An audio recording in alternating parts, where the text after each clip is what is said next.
Well,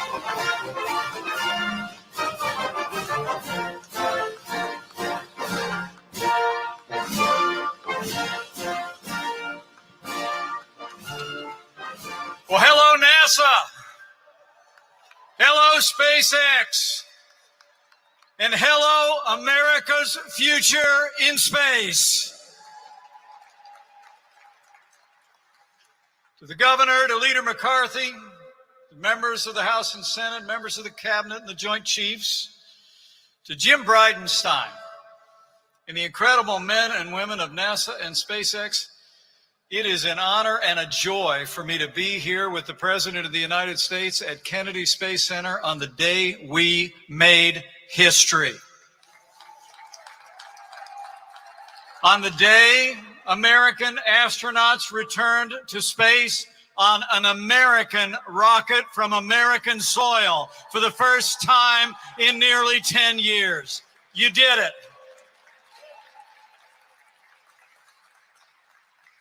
You know, for too long, the American space program was neglected and ignored. Those days are over. Under President Donald Trump, NASA is back, and America is leading in space once again.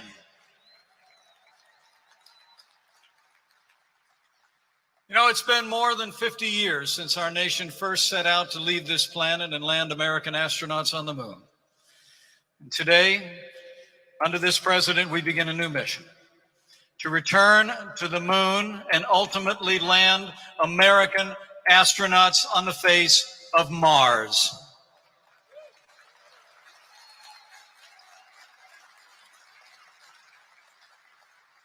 You know, when the Apollo rockets leaped into the skies in the 1960s, they rose above the tumult and the clamor of their times. They were a symbol of national strength and unity.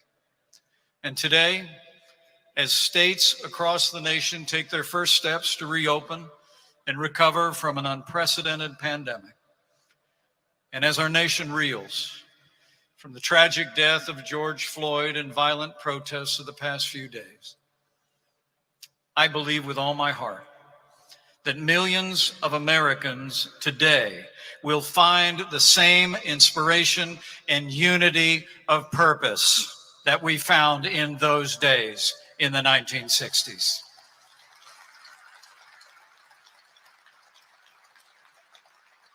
In America, every life matters. And there's no tolerance for racism or violence in the streets of this country. And as the president has made clear, we will honor the memory of George Floyd. Justice will be served. We will have law and order in our streets, and we will heal our land. And as the people of this country did so long ago, we will prove again that even in the most challenging times, Americans rise above. We always move forward. We overcome every obstacle. We reach new heights, and we reach them together.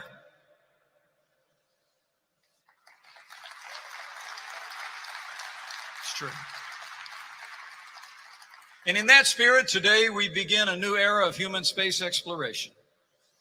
And the credit goes to dedicated men and women all across this country, to the ingenuity and the hard work of the entire NASA team. America is proud of the men and women of NASA.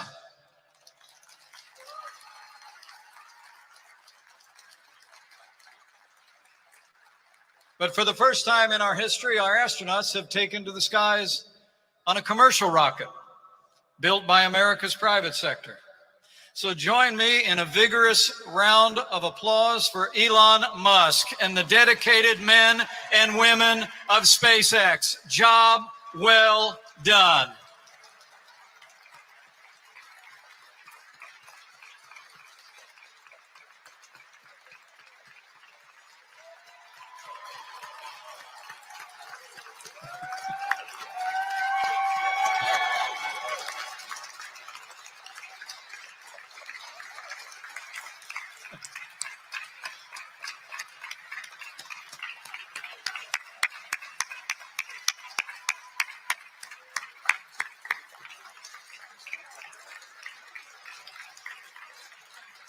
That's great. Well deserved.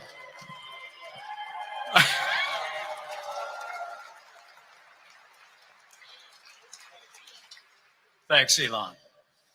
And of course, none of this would have been possible without the personal courage and the unflinching skill of two American astronauts. One of them is an active duty colonel in the Air Force. He, like his crewmate, was accepted in the NASA Astronaut Corps in 2000. He served on several shuttle missions. The other was the first Marine pilot to fly the Super Hornet. And he's logged hours in more than 25 aircraft. In fact, his second flight was the very last mission of the space shuttle from American soil in 2011. So would you join me in giving a vigorous round of applause to Commander Bob Behnken and Commander Doug Hurley. We are proud of our American astronauts.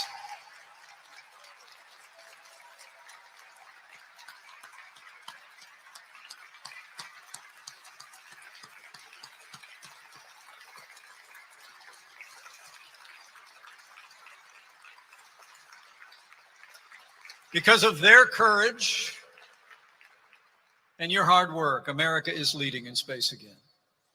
Today is the culmination of 3.5 years of renewed leadership in space. It's a tribute to our astronauts. It's a tribute to the ingenuity of the men and women of SpaceX and NASA.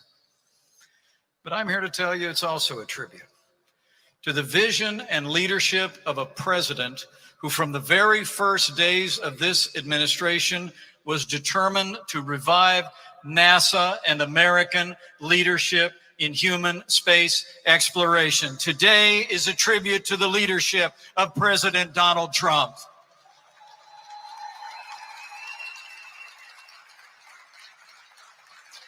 As the president said in his inaugural address, we stand at the birth of a new millennium, ready to unlock the mysteries of space. And that's exactly what we're doing. The president revived the National Space Council after it lay dormant for 25 years. He brought together the best minds in and out of government to revive the American space enterprise. We reformed the National Space Traffic Management System. We streamlined regulations for the commercial use of space. And in 2017, President Trump made it the policy of the United States to return to the moon by 2024 and ensure that the next man and the first woman to set foot on the moon would be American astronauts. And we're on our way. And at the president's direction, we won't just go back to the moon. Mission Artemis is going to take us to the moon, and then America will take the next giant leap, and we're going to land American astronauts on Mars.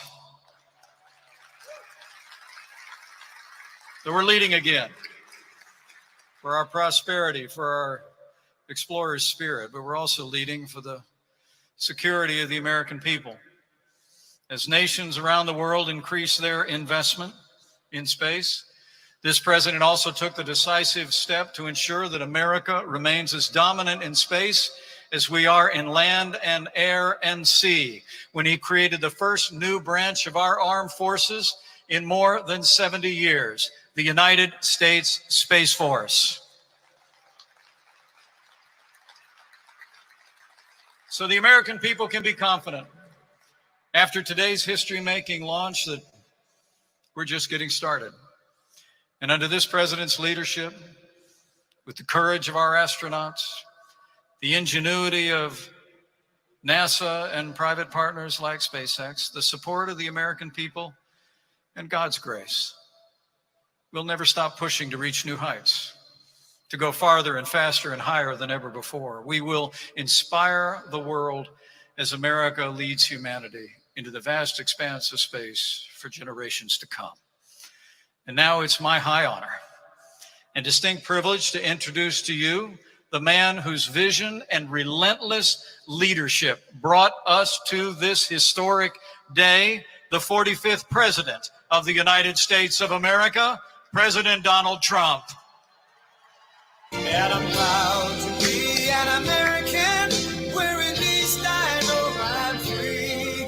And I won't forget the men who died, who gave that right to me. And I gladly stand up next to you and defend her still today. 'Cause there ain't no doubt I love this promised land. God bless the USA.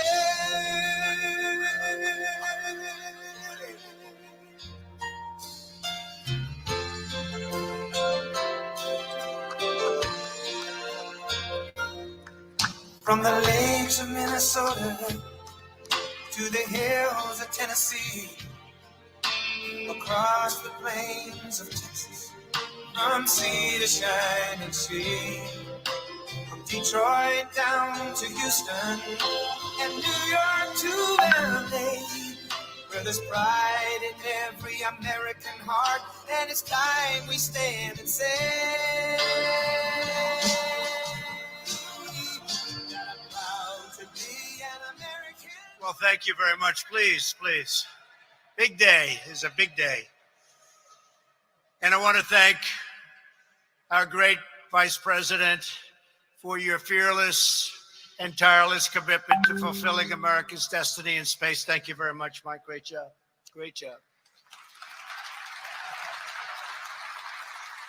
We're also grateful to Mike's wonderful wife, Karen, for being here and for all she does for our country. Thank you. Thank you, Karen. Before going further on this exciting day for all America in space, I want to say a few words about the situation in Minnesota. The death of George Floyd on the streets of Minneapolis was a grave tragedy. It should never have happened. It has filled Americans all over the country with horror, anger, and grief. Yesterday, I spoke to George's family and expressed the sorrow of our entire nation for their loss. I stand before you as a friend and ally to every American seeking justice and peace, and I stand before you in firm opposition to anyone exploiting this tragedy to loot, rob, attack, and menace. Healing, not hatred, justice, not chaos, are the mission at hand.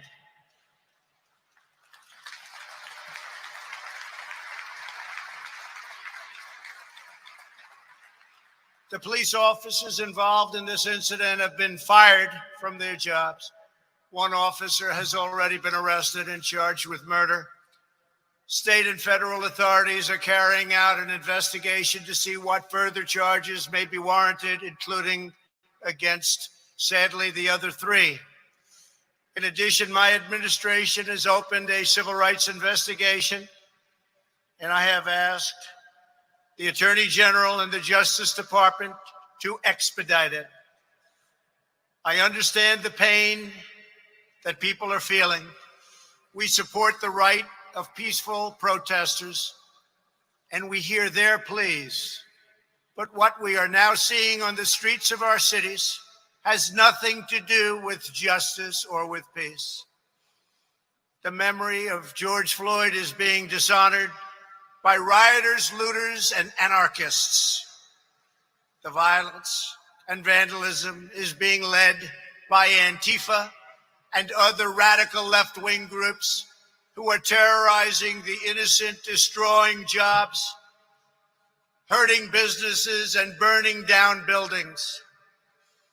The main victims of this horrible, horrible situations are the citizens who live in these once lovely communities. The mobs are devastating the life's work of good people and destroying their dreams. Right now, America needs creation, not destruction. Cooperation, not contempt. Security, not anarchy, and there will be no anarchy. Civilization must be cherished, defended, and protected. The voices of law-abiding citizens must be heard, and heard very loudly. We cannot and must not allow a small group of criminals and vandals to wreck our cities and lay waste to our communities. We must defend the rights of every citizen to live without violence, prejudice, or fear. We support the overwhelming majority of police officers who are incredible in every way and devoted public servants. They keep our cities safe, protect our communities from gangs and drugs, and risk their own lives for us every day. No one is more upset than fellow law enforcement officers by the small handful who fail to abide by their oath to serve and protect. My administration will stop mob violence, and will stop it cold. It does not serve the interest of justice or any citizen of any race, color, or creed for the government to give into anarchy, abandon police precincts, or allow communities to be burned to the ground. Won't happen. Those making excuses or justifications for violence are not helping the downtrodden, but delivering new anguish and new pain. From day one of my administration, we have made it a top priority to build up distressed communities and revitalize our crumbling inner cities. We fought hard with Senator Tim Scott and many others to create opportunity zones, helping to draw a surge of new investment to the places in our country that need it most. We must all work together as a society to expand opportunity and to create a future of greater dignity and promise for all of our people. We must forge a partnership with community leaders, local law enforcement, and the faith community to restore hope. Radical left criminals, thugs, and others, all throughout our country and throughout the world, will not be allowed to set communities ablaze. We won't let it happen. It harms those who have the least, and we will be protecting those who have the least. The leadership of the National Guard and the Department of Justice are now in close communication with state and city officials in Minnesota, and we're coordinating our efforts with local law enforcement all across our nation. In America, justice is never achieved at the hands of an angry mob. I will not allow angry mobs to dominate. Won't happen. It is essential that we protect the crown jewel of American democracy, the rule of law, and our independent system of justice. Every citizen in every community has the right to be safe in their workplace, safe in their homes, and safe in our city streets. This is the sacred right of all Americans that I am totally determined to defend and will defend. My administration will always stand against violence, mayhem, and disorder. We will stand with the family of George Floyd, with the peaceful protesters, and with every law-abiding citizen who wants decency, civility, safety, and security. We are working toward a more just society, but that means building up, not tearing down, joining hands, not hurling fists, standing in solidarity, not surrendering to hostility. Moments ago, as we witnessed the launch of two great American astronauts into space, we were filled with the sense of pride and unity that brings us together as Americans. That same spirit which powered our astronauts to the moon has also helped lift our country to ever greater heights of justice and opportunity throughout our history. So today, as we mark a renewed commitment to America's future in space, a tremendous commitment it is, let us also commit to a brighter future for all of our citizens right here on Earth. When Americans are united, there is nothing we cannot do. From day one of my administration, we put America first.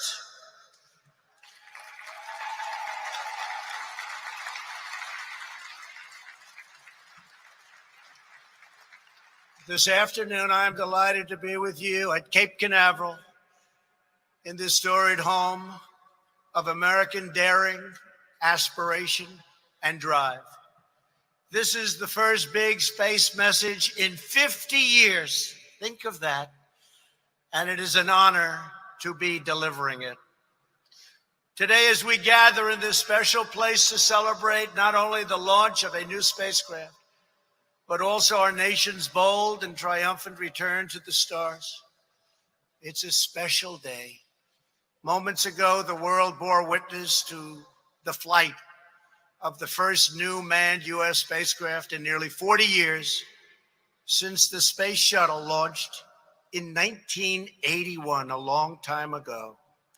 I am thrilled to announce that the SpaceX Dragon capsule has successfully reached low Earth orbit and that our astronauts are safe and sound.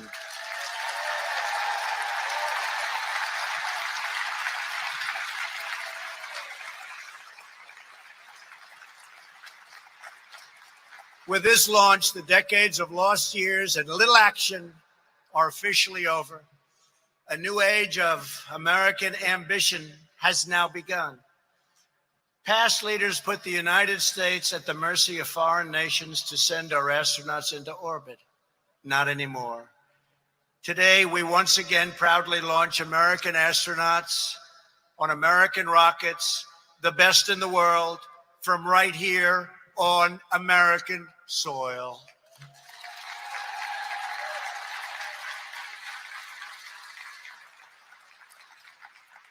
Those of us who saw the spectacular and unforgettable liftoff this afternoon watched more than an act of history. We watched an act of heroism. Every time our astronauts climb aboard a rocket, which is many, many stories of only engine and fuel, and vault across the sky, they display breathtaking valor. What Colonel Douglas Hurley and Colonel Robert Behnken did this afternoon was pure American genius and courage. They joined the ranks of just 7 prior American astronauts who have made the perilous maiden voyage to test a new class of spacecraft. The names of Hurley and Behnken will stand in the history books alongside those of legends like Alan Shepard, Gus Grissom, John Young. Now these brave and selfless astronauts will continue their mission to advance the cause of human knowledge as they proceed to the International Space Station before returning to Earth. We wish them Godspeed on their journey, and as one proud nation, we salute their fearless service. Thank you, thank you, thank you.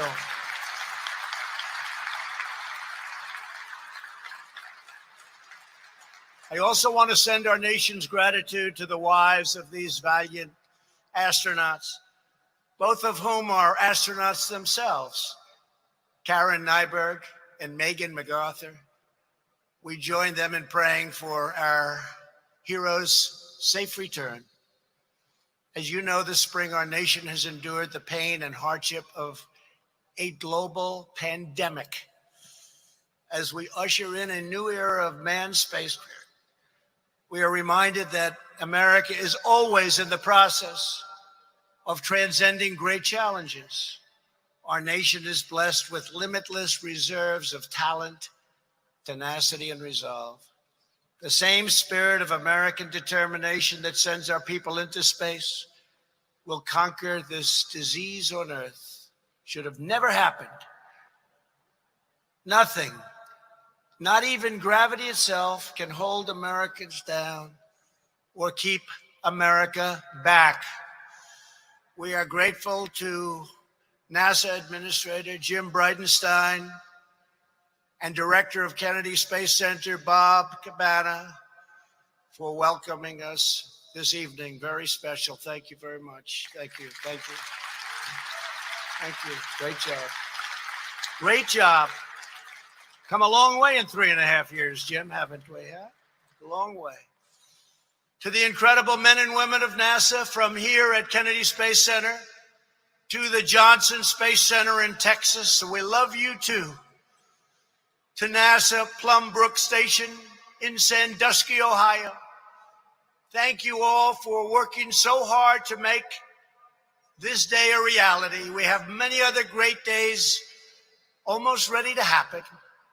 Also with us are many members of my cabinet, including our great new DNI, John Radcliffe. Thank you, John. Thank you. We have a great friend of mine, special man, ran a great campaign, Governor of Florida, Ron DeSantis. Thank you, Ron. Thank you, Ron. Your senators, Rick Scott and Marco Rubio. Thank you very much. Thank you. Thank you. Thank you. Leader Kevin McCarthy. Kevin, thank you very much. Great job you do, Kevin. And Representatives Matt Gaetz, John Rutherford, Michael Waltz, Bill Posey, Gus Bilirakis, Daniel Webster, Brian Mast, Elise Stefanik, Bill Flores, Brian Babin, Rodney Davis, Roger Marshall, and Stephen Palazzo. Thank you very much. Thank you. What a great group of people. They're warriors. They're really warriors. They helped so much get this done and so many other things. With us also is our Air Force Chief of Staff, General David Goldfein. General, thank you very much. Thank you. Thank you, General. Thank you. And Chief of Space Operations, the first ever named, and now a member of the Joint Chiefs of Staff, because we created the United States Space Force. General Jay Raymond, thank you very much, Jay. Thank you, Jay. And senior members also of our great United States military. It's never been stronger than it is right now.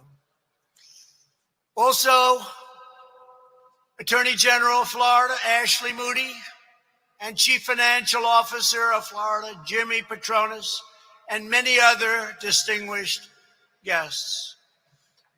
Thank you very much for being here. We appreciate it. I especially want to congratulate someone who truly embodies the American ethos of big thinking and risk-taking. After achieving success as an internet entrepreneur, he could have spent his fortune doing anything, including yachting, lots of things. He could do lots of things. But in 2002, he began tens of millions of dollars of his own money into research and development for a new rocket. He's a little different than a lot of other people. He likes rockets. He assembled a crew of some of the greatest minds and talent in American aerospace.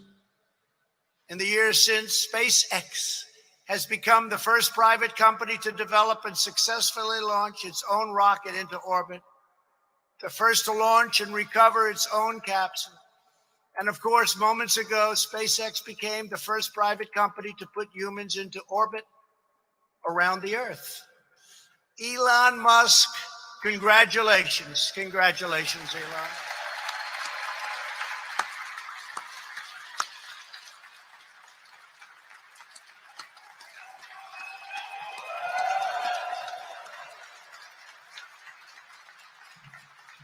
Thanks, Elon.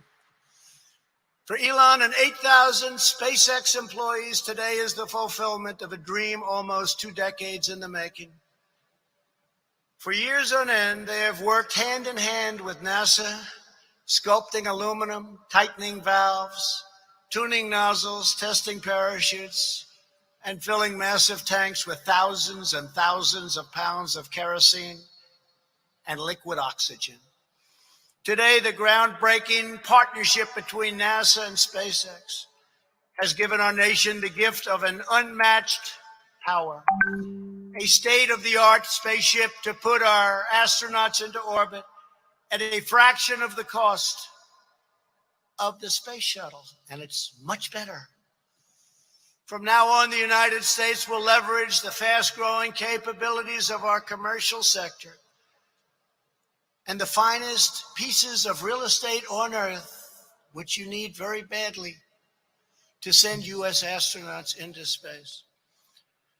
Under NASA's Commercial Crew Program, we will use rockets and spacecraft designed, built, owned, and launched by private American companies at a fixed price for the American taxpayer. Today's launch makes clear the commercial space industry is the future. The modern world was built by risk takers and renegades, fierce competitors, skilled craftsmen, captains of industry who pursued opportunities no one else saw and envisioned what no one else could ever think of seeing. The United States will harness the unrivaled creativity and speed of our private sector to stride even further into the unknown. This launch also marks an exciting turning point for NASA. This agency will now focus its unmatched expertise like nobody's ever seen, and power and integrity to do what NASA does better than anyone else, and it's not even close. Embark on the most difficult, most daring, most audacious missions in the history of humankind. When I first came into office 3.5 years ago, NASA had lost its way, and the excitement, energy, and ambition, as almost everybody in this room knows, was gone. There was grass growing through the cracks of your concrete runways. Not a pretty sight, not a pretty sight at all. The last administration presided over the closing of the space shuttle, and almost all of the giant facility that keeps so many people working, so many brilliant minds going. People were crying. They were devastated. But now it's the greatest of its kind anywhere in the world, and will get greater and greater with years to come. I promise you that.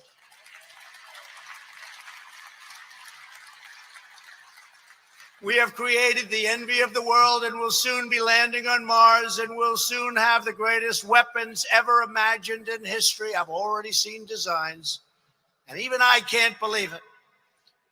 The United States has regained our place of prestige as the world leader.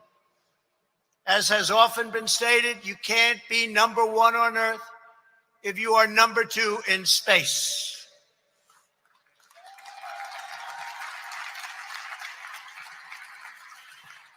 And we are not going to be number two anywhere.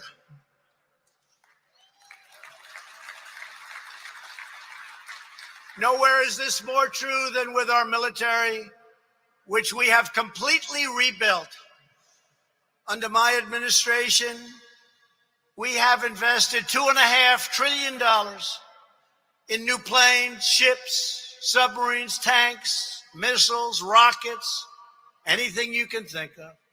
And last year, I signed the law creating the sixth branch of that already very famous United States Armed Forces, the Space Force.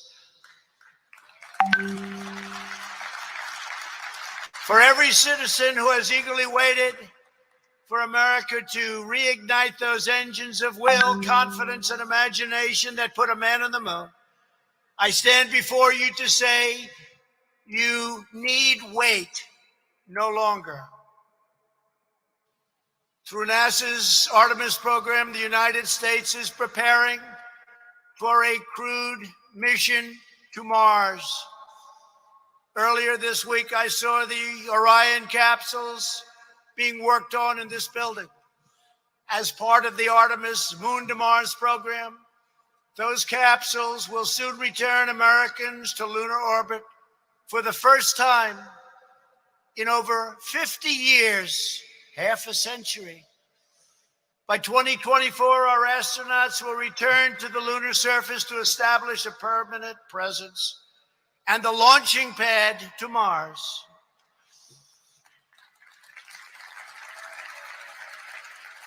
And the first woman on the moon will be an American woman, and the first nation to land on Mars will be the United States of America.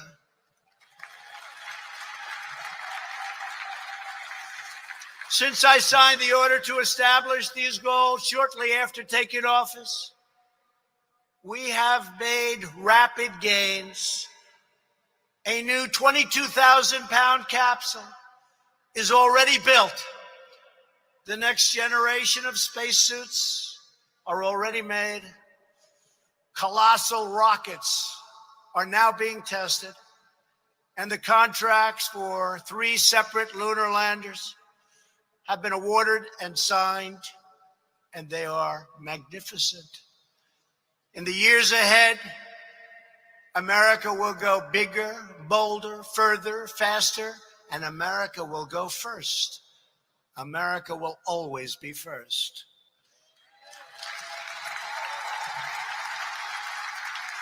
To be certain, we will meet the adversity and hardship along the way.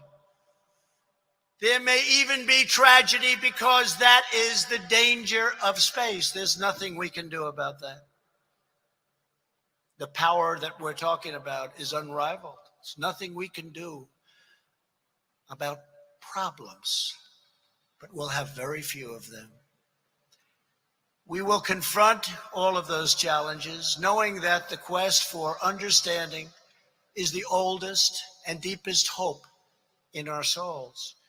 The innate human desire to explore and innovate is what propels the engines of progress and the march of civilization. We will preserve and persevere, and we will ensure a future of American dominance in space. To that end, over the last 3 years, I reestablished the National Space Council. I issued a directive cutting red tape for innovative space companies such as SpaceX. We created the world's first comprehensive space traffic management system. Last month, I signed an executive order establishing U.S. policy for the recovery and use of space resources and minerals. Administrator Bridenstine announced the Artemis Accords to govern the future of space exploration and development. Together, we will assert America's rightful heritage as the greatest spacefaring nation on the planet.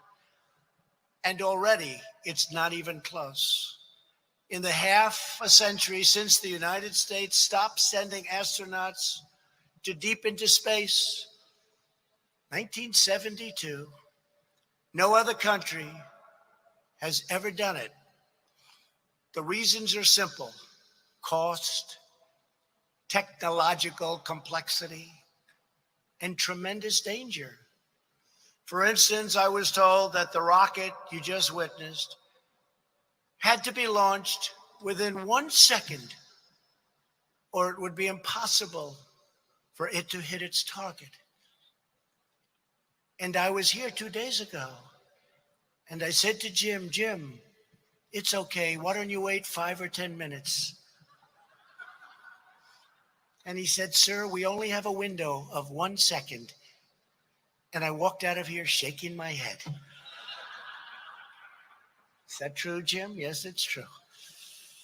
Space travel is not a feat of engineering alone. It's also a moral endeavor, a measure of a nation's vision, its willpower, its place in the world. Exploration is a test of our values and of our faith. America is a nation defined by its commitment to discovery, to solve mysteries, to chart the unknown, to press the limits to achieve the fullest expression of life's potential, and to ensure that America is the nation that always leads the way, and especially in space. This evening, I am more confident than ever before that America stands poised to thrive in this grand undertaking. It's incredible. We are a nation of pioneers. We are the people who crossed the ocean, carved out a foothold on a vast continent, settled a great wilderness, and then set our eyes upon the stars. This is our history and this is our destiny. Now, like our ancestors before us, we are venturing out to explore a new, magnificent frontier. It's called space. Our most daring feats, our most epic journeys, our biggest adventures, and our finest days are just beginning. America's proudest moments are still ahead. We are on the verge of our most exciting years, and next year may be the most exciting of all. You just watch. So today, as our brave American astronauts shake the earth and blaze a trail of fire and steel into the heavens, we proclaim for all to hear that we have not yet tested the full strength of the American character, and the world has not yet seen the full glory of the American spirit. For our country, for our children, and for humanity's march into the stars, the best is yet to come.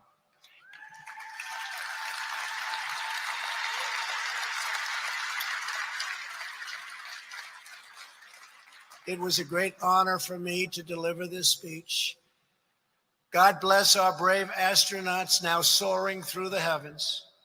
God bless the men and women of NASA. And God bless America. Thank you very much. Thank you.